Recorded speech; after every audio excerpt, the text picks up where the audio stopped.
긴 연휴를 은혜 가운데 보내신 줄로 믿습니다. 특별히 한가위를 맞이해서 여러분의 가정 안에서 하나님께서 베푸시는 새로운 역사가 시작된 줄로 믿습니다. 저는 추석 연휴를 아시아 기독교의 지도자들과 더불어서 예배드리면서 또 그들의 선교 사정, 교회 사정을 함께 들으며 기도하면서 또 회의하면서 그렇게 보냈습니다만 우리 교회에서 들려오는 소식은 기쁜 소식들이 많았습니다. 특별히 새로운 생명도 태어나게 하셨고 또 연휴를 앞두고 많은 분들이 수술을 받으시고 모든 수술 받으신 분들의 차도가 엄청나게 빨리 진행되고 있다 하는 소식을 듣고 참 기뻤습니다. 물론 그 안에는 힘겹게 그래도 하나님께서 주신 은혜로 가족들과 더불어서 병실에서 함께 사랑을 확인하며 병실의 은총을 누린 분들도 계십니다. 위에서 기도해 주시기 바랍니다. 어떤 경우든 한가위 보름달 같은 풍성한 하나님의 은혜가 다시 한번 우리 새신교회의 모든 교우들의 가정과 인생과 감당하시는 사회적인 직무 위에 충만하게 임하는 10월 그리고 2023년의 마지막 남은 분기가 되시기를 간절히 기도드리겠습니다. 어제는 우리 모두가 참으로 감동적인 저녁 시간을 보내셨으리라 그렇게 믿습니다. 우리나라 20대들이 아시아 무대를 완전히 제패하는 그런 놀라운 광경을 저녁 내내 볼 수 있었습니다. 야구도 금메달 따고 축구도 금메달 따고 특히 저는 이 21살 뭐라고 그래야 됩니까? 이 선수를 보면서 정말 어떻게 21살인데 그 나이에 저런 투지와 또 저런 지혜와 이런 거를 가질 수가 있나. 제 21살 때를 생각해보면 도저히 상상도 할 수 없는 저 선수는 1세트를 하다가 무릎이 완전히 부상을 당해서 경기를 포기할지도 모른다 하는 그런 순간이었는데 다시 일어나서 또 게임을 하고 오히려 상대편을 지치게 만들어서 결국은 금메달을 따는 귀한 역사를 이루었습니다. 여러분 그 경기 꼭 한번 보시기 바랍니다. 무릎에 그냥 테이핑을 막 하고 이러면서도 전혀 웃으면서 그렇게 행하는 걸 보면서 요즘 우리가 뉴스를 볼 때마다 참 스트레스 많이 받고 우울하고 이랬는데 우리나라 20대는 온 국민을 위로하고 온 국민에게 희망을 주는 귀한 존재다. 그래서 참으로 감사했습니다. 제가 인도에 가서 들으니까 인도 사람들이 계속해서 무슨 이런 교회 주교님 저런 교회 주교님 정부 인사들 와서 다 인사하고 하는데 한결같이 하는 말이 좀 거만하게 들리는데 자랑하는 게 뭐냐면 인도에서는 25세 이하가 전 인구의 65%라는 거예요. 20대 이하가. 그리고 전 세계 20대 이하의 한 30%가 인도에서 살고 있습니다. 자라나고 있습니다. 그러니까 이제 세월만 가면 우리는 아무것도 가진 거 없지만 세월만 가면 이제 세계는 인도가 지배할 것입니다. 이런 자랑을 해요. 그래서 제가 숫자 많은 게 다 됐을까 하는 생각하면서 어제 다시 우리나라 20대들을 보면서 이 작은 나라에 저렇게 훌륭한 20대들이 많으니 우리가 희망을 가져야 되겠다 그런 생각을 했습니다. 그래서 우리 교회도 이 20대들을 잘 모시고 또 20대가 곧 되실 분들도 잘 모시고 잘 양육하면서 그렇게 미래를 기약하는 교회가 되어야 되겠다 하는 다짐을 다시 한번 했습니다. 또 오늘 우리는 지금 세계 성찬 주일이자 농촌 선교 주일을 지키고 있습니다. 지난 주일에 농촌 선교 주일이라 그랬는데 이게 교단에서 정한 것이 문제가 좀 있어서 이렇게 됐습니다. 교단에서 제정할 때 추석 지난 첫 주일을 농촌 선교 주일로 한다 그랬는데 추석이 다 연휴기 때문에 추석 연휴 한복판에 주일이 있으면 추석 연휴 속에 주일을 지켜야 되니까 그래서 우리 농촌선교위원회에서 해석을 달리 했습니다. 추석 연휴 지난 첫 주일 그렇게 해서 모든 성도들이 일상에 돌아와서 다시 농촌선교주일을 지키자 해서 오늘을 농촌선교주일로 지킵니다. 특별히 2023년에 우리 기독교 대한감리회는 이제부터 우리 도시교회들이 힘을 합해서 농촌교회에 태양광 시설, 태양광 발전소를 만들어주자. 그래서 절감되는 전기요금으로 농촌교회가 마을 선교를 할 수 있도록 돕자 하는 운동을 시작을 했습니다. 여러분도 알다시피 우리 교회는 서울시와 또 한국에너지공단의 막대한 지원 속에 태양광 발전소를 가진 교회가 되었습니다. 매번 주일 예배 때마다 우리가 생산하는 전기, 또 우리가 얼마만큼의 나무를 심는 효과를 갖고 있나, 이산화탄소는 얼마나 저감시키고 있나, 뭐 이런 것들을 하고 있는데, 이제 그 은혜를 농촌교회와 더불어 나누어야 될 때가 된 것 같습니다. 농촌교회가 이걸 하기 위해 요즘은 지원비가 줄어서 굉장히 힘겹다고 하는데 10kW, 20kW 사정에 따라서 한 1,000만 원 정도씩 든다고 그래요. 한 교회가 하면. 그래서 그 은혜를 농촌교회와 더불어 나누는 그런 역사가 우리 교회 안에 있기를 간절히 기도드립니다. 그래서 한편으로는 미래를 보면서 20대를 하나님의 용사로 잘 길러내고 그걸 위해 지원하고 투자하는 교회가 되기를 바라고요. 나아가 이 세상에서는 비교 우위로 따지면 당연히 없어져야 될 교회들이 농촌교회들입니다만, 그래도 우리 도시교회를 만들어준 것이 다 농촌교회입니다. 우리의 어머니 교회인 농촌교회를 품에 안고 기도하고 선교하고 후원하는 그런 아름다운 도시교회로 부흥하기를 간절히 기도드립니다. 오늘 우리가 세계 성찬주의를 지키는데 하나님께서는 우리에게 이사야 55장의 말씀을 허락하셨습니다. 우리 새신교우들은 성경 공부를 다 열심히 했기 때문에 이사야서는 한 사람의 작품이 아니라 적어도 3명의 공동저자에 의해서 만들어진 공동작품이다라고 하는 사실을 다 알고 있습니다.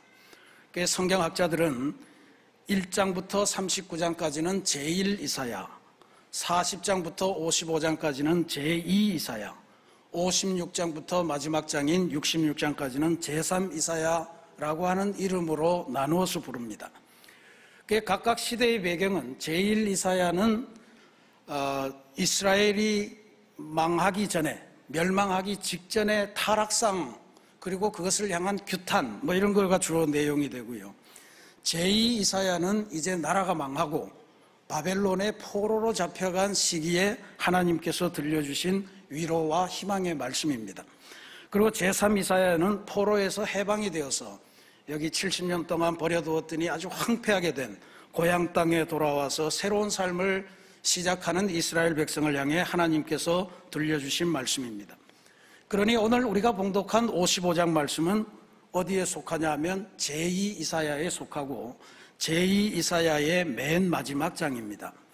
바벨론 포로 시기에 하나님께서 이스라엘 백성들에게 주신 위로와 소망의 말씀이죠. 제2 이사야가 시작하는 이사야 40장이 어떻게 시작하는가 하면 그걸 보면 잘 알 수 있습니다. 40장 1절에 너희의 하나님이 이르시되 너희는 위로하라, 내 백성을 위로하라. 또 40장 3절에 너희는 광야에서 여호와의 길을 예비하라, 사막에서 우리 하나님의 대로를 평탄하게 하라 하는 말씀입니다. 즉 포로 생활이 아무리 거칠고 험해도 그 속에서 하나님은 2가지 사항을 명심하라고 알려주신 거예요. 첫 번째는 포로 생활이 아무리 힘들어도 하나님의 위로가 함께할 것이다 라고 하는 약속의 말씀을 주셨고요. 또 하나는 포로 생활이 힘들다고 자포자기하거나 절망하지 말고 하나님이 주시는 소명이 있다. 그건 바로 하나님의 길을 예비하라 라고 하는 그 역사의 말씀을 우리에게 들려주십니다. 그런데 이제 오늘 우리가 봉독한 55장, 즉 제2 이사야의 결론 부분에 오면 하나님께서 시작 부분에 하셨던 그 2가지를 다시 한 번 더 확인하십니다. 하나님의 위로를 처음에 약속하셨는데 그 약속하신 하나님의 위로, 그것이 모든 고난당하는 백성들, 누구에게나 하나님을 믿고 따르는 사람에게는 누구든 가리지 않고 전부 다 하나님의 위로가 함께할 것이다, 이렇게 선포하십니다. 1절 말씀에 보면 오호라 너희 모든 목마른 자들아 물러나오라. 돈 없는 자도 오라. 너희는 와서 사 먹되 돈 없이 값 없이 포도주와 젖을 사라. 포도주와 젖이라고 하는 것은 우리 인생을 영위하는데 가장 중요한 것을 의미하겠죠. 여기서 저는 가장 중요한 구간을 뽑으라 그러면 사 먹되 돈 없이 값 없이 라고 하는 구절을 꼽고 싶습니다. 돈 없는 자도 와서 대신에 돈으로 살 수 있는 것을 가져가라, 이런 이야기예요. 우리가 하나님의 은혜를 생각할 때 은혜라고 하는 이 단어 카리스라고 하는 거가 은혜라고 하는 말에 공짜라고 하는 의미가 담겨 있습니다. 그래서 종종 많은 그리스도인들이 은혜는 값싼 것이다 이렇게 생각하는 경우가 많은데 절대로 아닙니다. 하나님의 은혜로 주시는 이것은 값싼 것이 아니라 값이 없다. 돈 없이 값 없이 사 먹으라, 이런 이야기예요. 뭐냐면 하나님께서 대신 지불할 테니까, 하나님께서 너무 존귀한 것을 주는데 하나님이 대신 지불할 테니까 우리에게는 공짜로 주신 것이다 라고 하는 것을 기억하셔야 됩니다. 그래서 하나님의 위로, 이것은 하나님을 믿는 모든 이들에게 주는데 그것을 우리가 대가 없이 하나님의 값비싼 은총, 구원의 은총, 생명의 은총을 거저 받았다라고 하는 것이 하나님의 위로의 첫 번째 이야기입니다. 두 번째로는 소명과 관련해서 하나님은 우리에게 한 가지 당부를 하십니다. 그건 바로 이 은혜를 누리기 위해서는 하나님의 사람으로 거듭나라 하는 것입니다. 이 말씀을 우리 안에 온전하게, 제대로, 정확하게 담는 것이 중요합니다.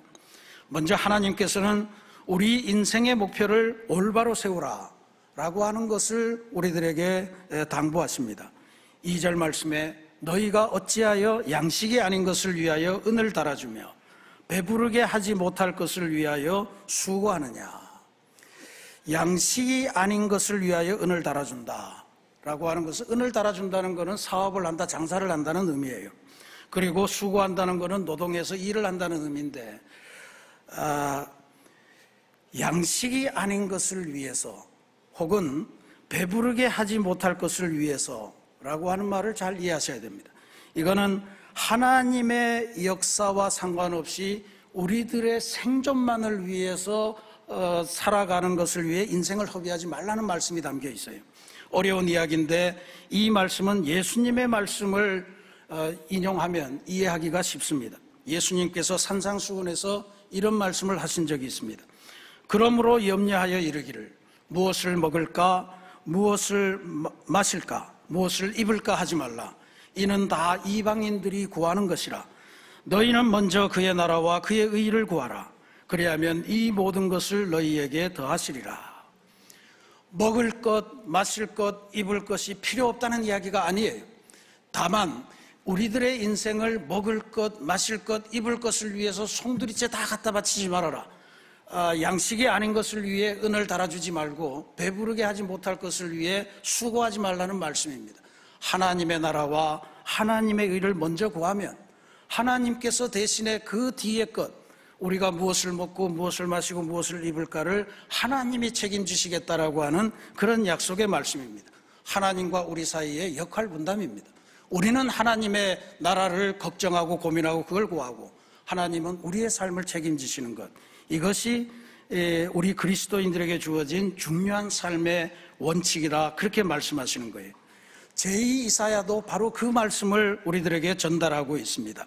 2절 말씀에 내게 듣고 들을지어다. 그리하면 너희가 좋은 것을 먹을 것이며 너희 자신들이 기름진 것으로 즐거움을 얻으리라. 내 말을 들어라. 그러면 좋은 거가 다 그냥 결과로 따라올 거다, 이런 말이죠. 3절에 너희는 귀를 기울이고 내게로 나와 들으라. 그리하면 너희의 영혼이 살리라. 그랬습니다. 하나님께서 주시는 약속의 땅, 하나님의 약속은 그저 아무에게나 무차별하게 막 하는 그런 것이 아닙니다. 하나님의 말씀에 의지하는 신앙적인 훈련, 새로운 가치관으로 무장하는 사람에게 값없이 돈 없이 그냥 주어지는 것이다 라고 하는 말씀을 들려주시는 거예요. 근데 이게 되면요, 이 제2이사야는 놀라운 이야기를 합니다. 이게 되면 어떤 일이 생겨나냐 하면 내가 알지 못하는 나라를 내가 부를 것이며 너를 알지 못하는 나라가 내게 달려올 것. 하나님 여호와로 말미암아 이런 일이 생길 거다. 두 가지로 해석할 수 있습니다. 이방 나라들이 너희들이 사는 삶을 보고 배우기 위해서 너희들에게 가까이 올 거다. 또 하나는 우리가 도저히 인간의 지혜로는 상상할 수도 없는 그러한 새로운 세계가 우리 앞에 생겨날 거다라고 하는 그런 말씀이에요. 그러니까 내가 알지 못하는 나라, 내가 부르지 않는 나라, 그게 우리에게 나타나고 우리가 새 인생으로 나아갈 거다라고 하는 것, 그것을 하나님께서 우리에게 알려주신 것입니다. 제가 안과 의사 선생님에게 들은 이야기입니다. 백내장 수술을 하는 환자들은 공통적으로 그들이 깨닫든 깨닫지 못하든 한 가지 경험하는 사실이 있다고 합니다. 수술대에서 이야기입니다. 수술 과정 중에 아주 잠깐이지만 보려고, 다시 깨끗하게 보려고 수술을 하는데 전혀 보지 못하는 암흑의 순간이 잠시 거쳐간다는 거예요. 이거는 백내장이 발생한 수정체를 녹여서 제거하고 거기에 이제 새로운 수정체를 끼는 게 백내장 수술인 것 같은데, 이 기존에 이제 병이 든 백내장을 녹이기 위해서 무슨 특수한 용액을 집어넣는데, 그게 병든 그 수정체에 들어가면 이게 순간적으로 하얗게 덮어서 아무것도 보지 못하게 하는 그런 순간을 접하게 된다는 거예요. 우리가 계란 후라이를 할 때 이게 그냥 생계란으로 보면 투명하게 보이는 그 흰자가 열을 가하면 하얗게 변하게 되면서 막히지 않습니까?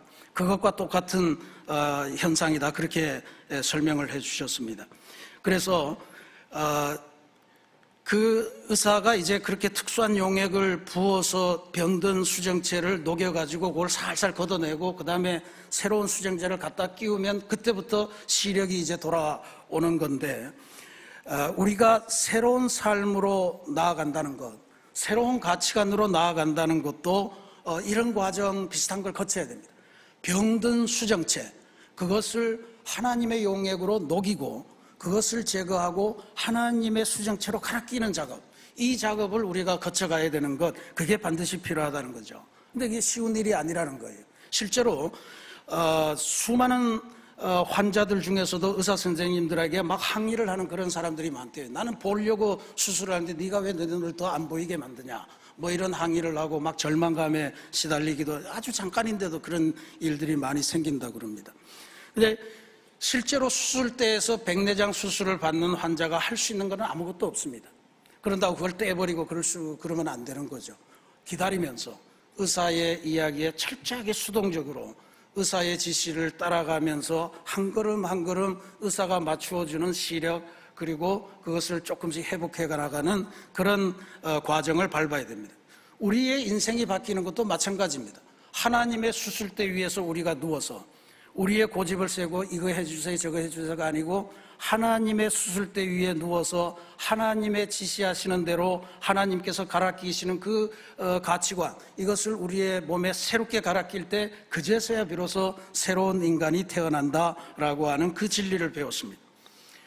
오늘 우리가 세계 성찬주의를 맞이해서 성찬 예식을 거행합니다만, 저는 기독교가 갖고 있는 모든 예식 중에서 이 세례와 성찬 예식, 이야말로 우리 그리스도인들을 끊임없이 새로운 삶으로, 새로운 가치관으로 나아가도록 동기를 부여하고 이끌어주는 그런 중요한 예식이라고 봅니다.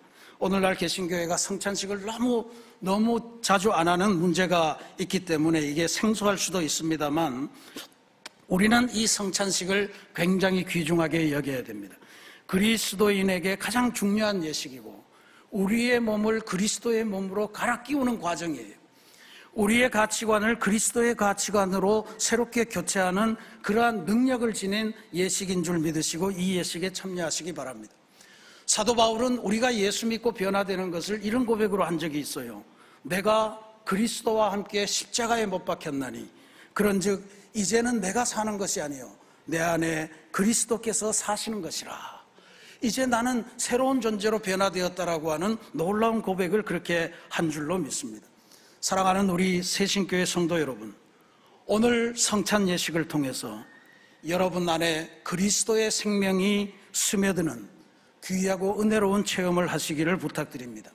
나의 가치관, 나의 신앙관을 녹여내고 하나님 주시는 새로운 가치관으로 끼어서 교체하는 그러한 시간이 되시기를 부탁을 드리겠습니다. 그래서 이제는 그리스도 예수께서 내 안에 들어오셔서 살아가시는 새로운 존재로 변화되었음을 확신하고 이 자리를 떠나가시기를 부탁드립니다.